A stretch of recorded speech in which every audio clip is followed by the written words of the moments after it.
ছেলের বউয়ের জন্য মা আজ পাগল। হ্যাঁ, ঠিকই শুনছেন। কিছু কিছু জায়গায় শাশুড়ি অনেকটাই খারাপ হয়ে থাকে, কিন্তু হচ্ছে এই জায়গাটায় একদম ভিন্ন রকম একটা গল্প। একটা আপু পাঠিয়েছে গল্পটা।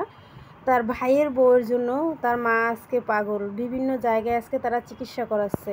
3 বোন হচ্ছে আপুরা। 3টা বোনের পরে একটা ভাই। যেহেতু 3টা বোনের পরে একটা ভাই, গ্রাম অঞ্চলে অনেক আদর যত্ন করে মানুষ করে এবং অনেক অনেক ভালোবাসা পায়। কারণ যেহেতু 3টা মেয়ের পরে একটা ছেলে হয়, এত ভালোবাসা দিয়ে সেই ছেলেটাকে মানুষ করছে যা বলার ভাষা অন্যরকম। সেখানে বড় বোনের যখন বিয়ে হয়, বড় বোনের হাজব্যান্ড ছিল বিদেশে। তো বিদেশে থাকায় তাদের ঘরে ওভাবে কেউ ছিল না। আদরে বড় বোন তার কাছে এনে রেখে ভাইকে এনে রেখেছিল। মানে এতটা ভালোবাসতো, বোনের কাছে এনে রেখেছে যে বাবা মায়ের কাছে থাকার দরকার নাই।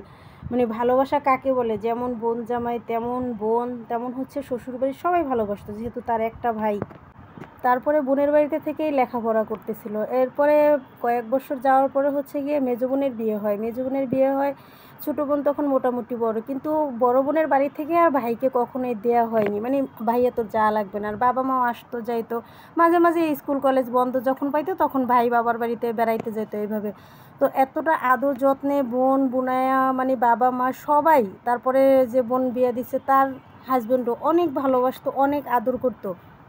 এরপর যখন বড় বোনের শাশুড়ি মারা যায় তখন আর এই বাড়িতে তেমন একটা থাকতে চায় না। আর তখন হচ্ছে ডিগ্রি ফাইনাল ইয়ারে যখন পড়ে তখন বলতে চাপা অনেক তো ছিলাম, এখন আর আমি থাকবো না, তাহলে এখন বাড়িতে যাইতেছে। আর বাবা মাও তো আমার বয়স্ক হয়ে গেছে, ছোটো বোনটা এখন বাড়িতে একা থাকে। তো বাড়িতে গিয়ে ছোটো বোনকেও বিয়ে দেয় মোটামুটি। যখন তারপরে একটা মানে ছোটোখাটো একটা চাকরি নেয়, যেহেতু বাবা মা মানে ছেলে তো ছেলেই। তারপর ছোটোখাটো যখন চাকরি নেয়, চাকরি করতে করতে ভালো মোটামুটি একটা স্যালারি পায় যা চলতে পারে।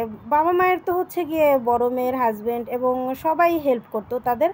এবং তার মা হচ্ছে ফ্যামিলি প্ল্যানিংয়ে চাকরি করতো। তো যেহেতু চাকরি করতো, মোটামুটি ভালো একটা ফ্যামিলিতেই বিরাম করতো তাদের ফ্যামিলিটা। তো যাই হোক, এভাবে কিছুদিন যাওয়ার পরে মানে বিয়ে করাবে 3 বোনে। ওদিকে ছোটো বোনের বিয়ে হয়ে যায়। 3 বোন ভাবনা চিন্তা করে, না আমার ভাইকে আমরা বিয়ে করাবো। যখন ভাইকে বিয়ে করাবে, ভালো জায়গায় মেয়ে খুঁজতে খুঁজতে কীভাবে যেন ভাই ওদিকে মানে বোনের বাড়িতে ছিল, যে বোনের এলাকায় তো অনেক বোন ছিল, মানে ননদ ছিল সম্পর্কে, কিন্তু কারোর সাথে কখনো একটা খারাপ আচরণ করেনি, মানে খুব ভদ্র ছেলে ছিল। তো কীভাবে যেন চাকরি অবস্থায় সে হচ্ছে গিয়ে একটা মেয়ের সাথে পটকে যায় আর কি, মানে আটকে যায়। আটকে যাওয়ার পর কিন্তু ওই মেয়েটা ছিল বিবাহিত, ডিভোর্সি একটা মেয়ে ছিল, কিন্তু বোনরা তো জানে না। তো যাই হোক, তারপরে বোনরা মেনে নিছে। সেখানে সে একা একা বিয়ে করছে, এত ভালোবাসার ভাই যখন সে একা একা বিয়ে করছে, তারপর হচ্ছে গিয়ে বলে যে তুমি তাহলে বাইরে যাও। তো সবাই মিলে জিলে জামাইকে আর কি, মানে তার ভাইকে বাইরে পাঠিয়ে দিয়েছে। আসলে তারা কখনোই চায় না যে একটা ভাই যেহেতু বাইরে যাক। তো তারপরে যেহেতু বউ চাইছে, তো বাইরে পাঠিয়ে দিয়েছে। বাইরে যাওয়ার পরে সে আর সোজা কথা কাউকেই চিনে না, না বোন না মা না বাবা, মানে কাউকেই চিনে না। প্রথম তো 6 মাস গিয়ে একবারে পুরো ফ্যামিলির সাথে কোনো যোগাযোগই নাই, মানে কারোর সাথে যোগাযোগ করে নাই। সবাই তো টেনশন। তারপরে শুনতে পায় যে হ্যাঁ ভালো আছে, তাও বউয়ের কাছ থেকে। আর এদিকে তো বউ কারোর সাথে যোগাযোগ রাখতেছে না। তো এরপরে আস্তে আস্তে জানতে পারে যে সমস্ত টাকা পয়সা বউয়ের অ্যাকাউন্টে পাঠাইতেছে এবং বউয়ের কাছে পাঠাইছে। মানে এরকম হওয়াতে তার মা হচ্ছে এতটা শকড খেয়েছে। মানে টাকা পয়সা তো কোনো বিষয় না, একটা মা কিন্তু কখনোই টাকা পয়সা কোনো বিষয় নিয়ে কথা বলে না। সমস্যা হচ্ছে তার ছেলেটা একটু কথা বলুক। 3টা মেয়ের পরে একটা ছেলে, যেহেতু সে এভাবে হবে কখনোই ভাবতে পারেনি। এখন মা পুরোটাই আজকে জ্ঞানহীন, মানে রাস্তায় যেতে পারে না এরকম অবস্থায় মেয়েরা ধরে বেঁধে রাখে, রুমের মধ্যে আটকে রাখে, তালাবদ্ধ করে রাখে। তো এভাবে যেন আর কি সব আপুকেই বলবো, যেভাবে যেন কেউ না করে।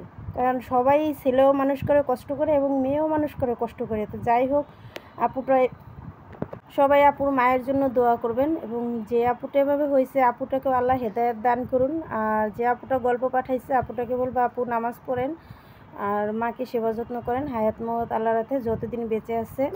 শেষে আমি একটা কথাই বলবো সবাইকে, যে আল্লাহ সবাইকে হেদায়েত দান করুক এবং ধৈর্য ধরার তৌফিক দান করুক। কিসের জন্য? আল্লাহ কারোরই যেন এমন না করে, যার হয় সেই বুঝে একমাত্র। তো আপুর মায়ের জন্য দোয়া রইল, সবাই আপুর মায়ের জন্য দোয়া করবেন। তো ভিডিওটা দেখার জন্য শেষ পর্যন্ত ধন্যবাদ রইল। আজকের মতো এ পর্যন্ত, আল্লাহ হাফেজ।